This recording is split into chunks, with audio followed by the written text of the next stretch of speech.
President Lanka and our Minister of Education, Higher Education, Honorable Deputy Minister, Ministries, Vice Chancellors, distinguished guests, for gracing us with your presence. We know how busy you are. Parliamentary affairs from universities had initial discussions with the U.S. resource person. Meetings were started. I know the effort they made. We welcome you, sir, and thank you for your valuable presence. Of course, our Secretary of the Ministry of Higher Education, he was reminded at this moment. And also, I welcome Mr. and thank you for your valuable presence.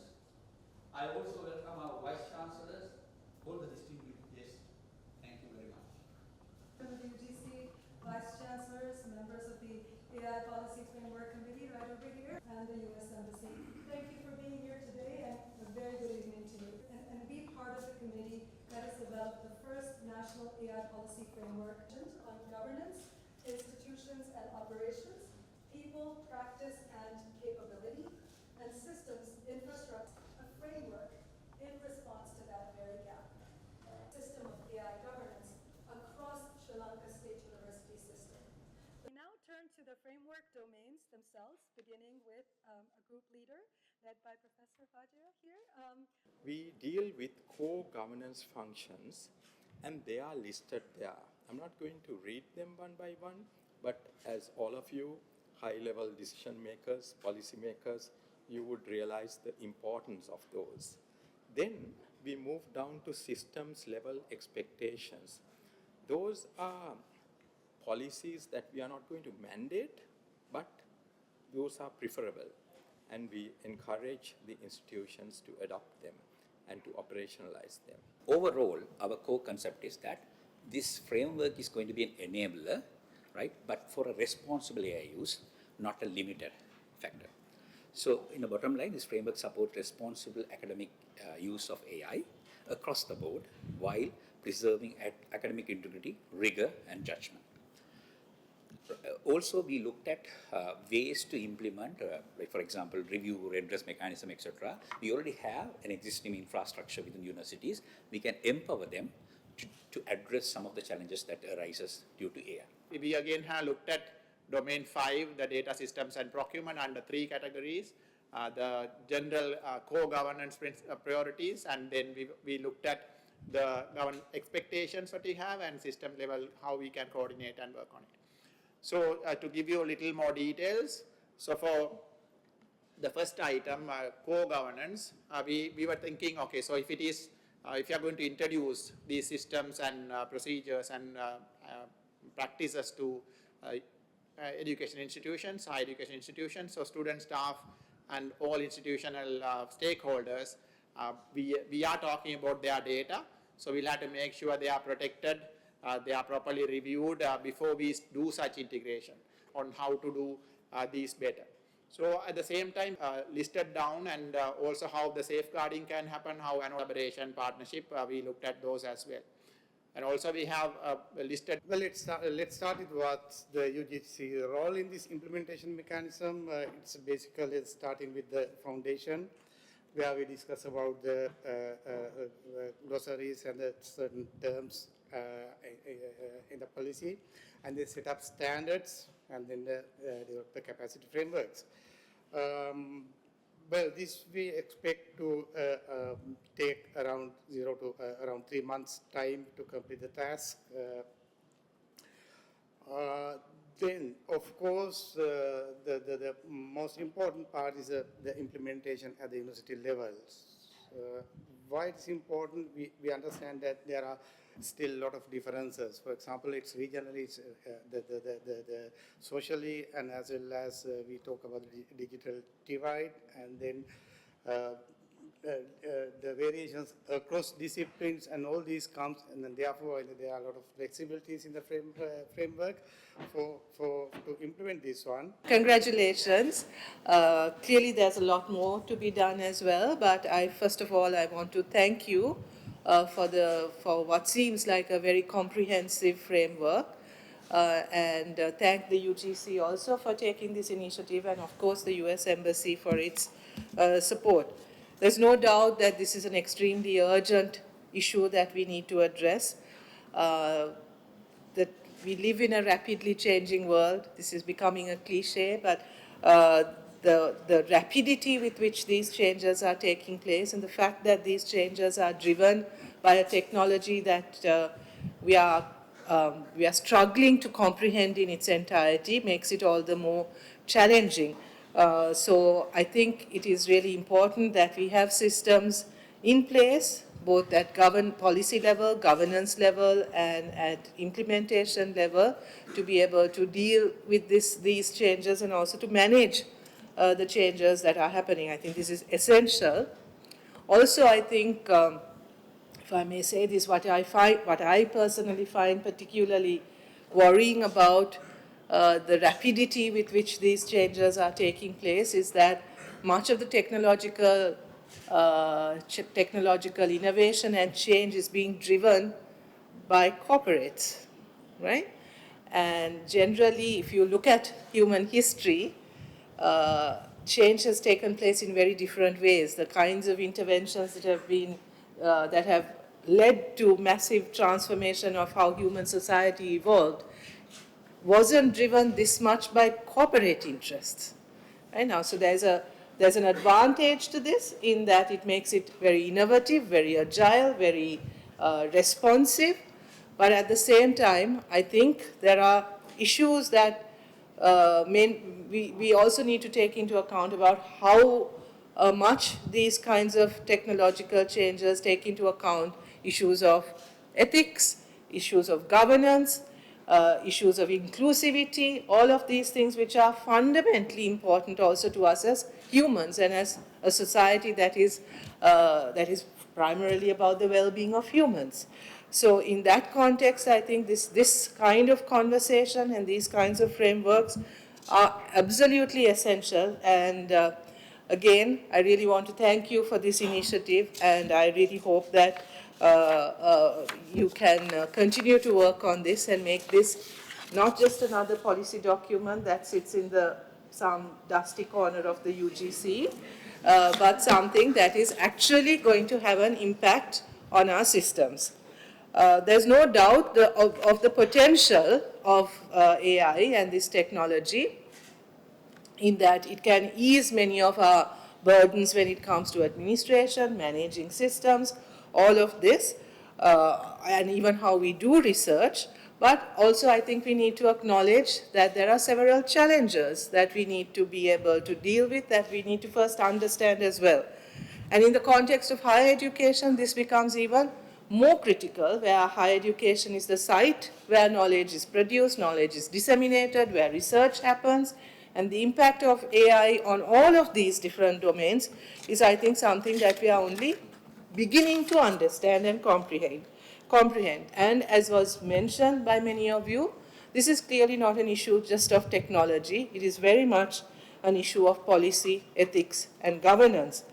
I would really encourage you, if I may, to take into consideration the fact that there could be discipline-specific issues, and I think again this was raised, because how this impacts different disciplines will be quite different. Coming from a social science background, I can tell you that my former colleagues are terrified at what is happening with AI and are worried that we may, well, not me any longer, but certainly my former colleagues may very soon be out of work, right? Because our students don't necessarily need us anymore to learn how to read and write. They don't need to be given the kinds of skills that social science develops, critical thinking, analytical thinking. All of this can now be done by AI, also I'm told, right? And what this means for the social sciences, what this means for humanities, right, where creativity and all of this, I mean, I think all of you know our colleague from the Open University, who's a poet as well, Dr. Vivi Marie van der Putten. And I happened to be on social media one day and I saw a poem that was ostensibly from Vivi, that's something she had written, but she had commented at the bottom how this was an AI-generated poem from Vivi Marie. She had sort of just asked AI, I don't know if that's the correct term to use, but asked AI to write a poem as Vivi Marie van der Putten might. And it came up with a poem that sounded, I mean, I would not have been able to say that this was not Vivi Marie's poem. It was so much reflective of her own style. So what does this mean for creativity? What does this mean for poets, for artists, is something that I think we really need to think about. So keeping this disciplinary focus and the uniqueness of disciplines and the particular problems that each discipline might be facing in this space, I think is critically important. And I would really encourage you in your conversations and in your development of this framework to include experts from all of these different disciplines. I would encourage you to talk to Vivi Marie, for instance, and really understand also how these affect different disciplines. There's so much we don't know, and I was really pleased to see that part of what you're doing is also about building capacity, doing the research, making sure that we are on top of all of this. We don't want to be lagging behind. We don't want to be the last to find out. We don't want to know after we've made the mistakes that this is what is happening in the rest of the world. I think we really need to be on top of things and make sure that we know what is going to happen and that we are driving the process as well. So I think in that sense, that capacity building, the research focus, the academic focus on this is also critically important. Just as much as, I think the real challenge as a former academic, I would be very worried about how this impacts my teaching, how it impacts the pedagogy, how it impacts our assessment systems. When I was in university, I was fighting for assessment methods that didn't rely on timed examinations. I wanted students to have more freedom and more independence to be able, in the social sciences and humanities especially. But now I hear that colleagues are coming back to exam paper-based testing because they can no longer be sure about the assignments and the more sort of less supervised examinations that we have been introducing into our system over the past several years. So I think there are hugely significant pedagogical concerns also which would really need to be taken into account. You have very correctly pointed out on the governance issues. I think those are critically important, on the need to ensure that whatever we are doing is, it takes into account the inequities in our systems, so that it is not some of us who are getting ahead with this, but that we take everyone with us on this journey. We already know the inequities that exist in our education system, and in higher education in particular. And this revolution shouldn't reproduce or exacerbate the existing divides and the existing inequities, but rather, if at all possible, we should be looking to this technology to bridge some of those divides. So I was really pleased to see that this was something that the group had taken into account. And I'm also wondering if there's ways in which we can use this technology, adapt this technology. I'm sorry, I might be using all the wrong technical terms, but for supporting disabled students, for example. For developing those kinds of technologies so that we can make our spaces more inclusive. How can we use this to cross some of our language barriers, right? So these are some of the things that I think we can also be looking at to see whether these can be used in ways that go beyond just academic excellence to also looking at some of the broader issues, the societal issues we are facing as a country about the divisions and the divides that have long plagued us. So once again, I would urge you to make this even more consultative. You know how academics hate having things imposed on them. And anything coming from the UGC as a instruction will already meet with resistance. So I would really urge you, I'm sure the vice chancellors will recognize what I'm saying. I can just imagine what will happen if you just put this to Senate. So I would really urge you to be consultative, to listen to the concerns, the issues that academics and students are facing right now, and to involve them in how this framework develops, and coming up with the ways in which you are going to implement this. So thank you again for this initiative. Thank you for involving me in this and for inviting me to be part of it. I'm very excited by this. This is very much needed. And I wish all of you the very best and hope that we can continue the good work. Thank you so much. It is a great privilege for me to be here today for the soft launch of the AI Policy Framework. Prime Minister, thank you for honoring us with your presence as chief guest. Your leadership and commitment to education and innovation are inspiring, and your attendance here underscores the importance of this initiative to Sri Lanka's future. Thank you also to the University of Colombo, the University Grants Commission, and all the vice chancellors and university leaders for hosting this gathering and inviting me to join you. Thank you as well to officials from the Ministry of Education and the Ministry of Digital Economy for your presence and support today. We are very glad to welcome back Professor Ushri Bhattacharya, who first visited Sri Lanka in October 2025 as an English language specialist. This Department of State program sends American experts around the world to share their expertise and advance the frontiers of knowledge. Last year, she helped bring an American AI technology into English language classrooms. During her weeks visiting schools all around Sri Lanka, she heard from many educators about the need for a nationwide plan to address the rapidly expanding use of AI at all levels of education. Today marks a tremendous step forward in meeting that demand. It's an honor to support this collaborative effort to develop a national AI policy framework for Sri Lanka state universities.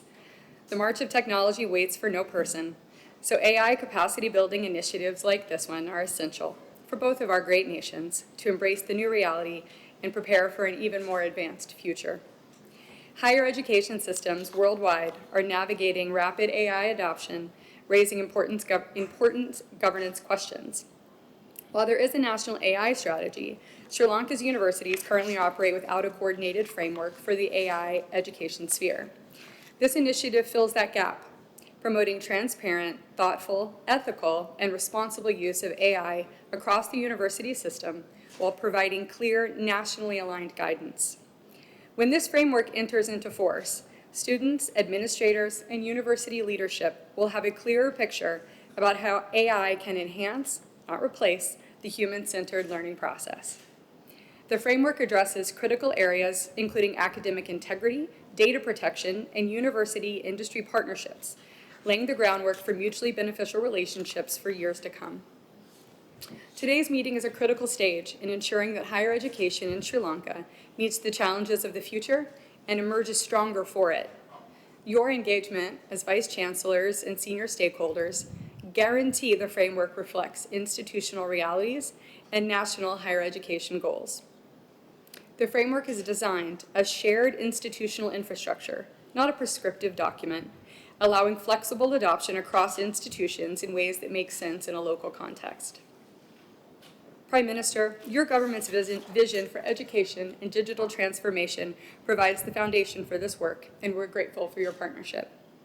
This initiative reflects the United States and Sri Lanka's ongoing collaboration in education, innovation, and capacity building. We believe that supporting Sri Lanka's higher education system contributes to a more prosperous, innovative, and globally connected society. The United States remains committed to partnering with Sri Lanka on initiatives that strengthen institutional development and promote responsible technology integration. In closing, I want to thank the Prime Minister again for her leadership in honoring us with her presence. Thank you to the University Grants Commission for your partnership and leadership. Thank you to Professor Bhattacharya for your expertise and facilitation. Thank you to the AI team selected by the University Grants Commission on this important endeavor. And thank you to all the vice chancellors, faculty, stakeholders, and others for your engagement in this important work. I look forward to seeing this framework guide Sri Lanka state universities as we all navigate this exciting technology-driven future ahead. Thank you.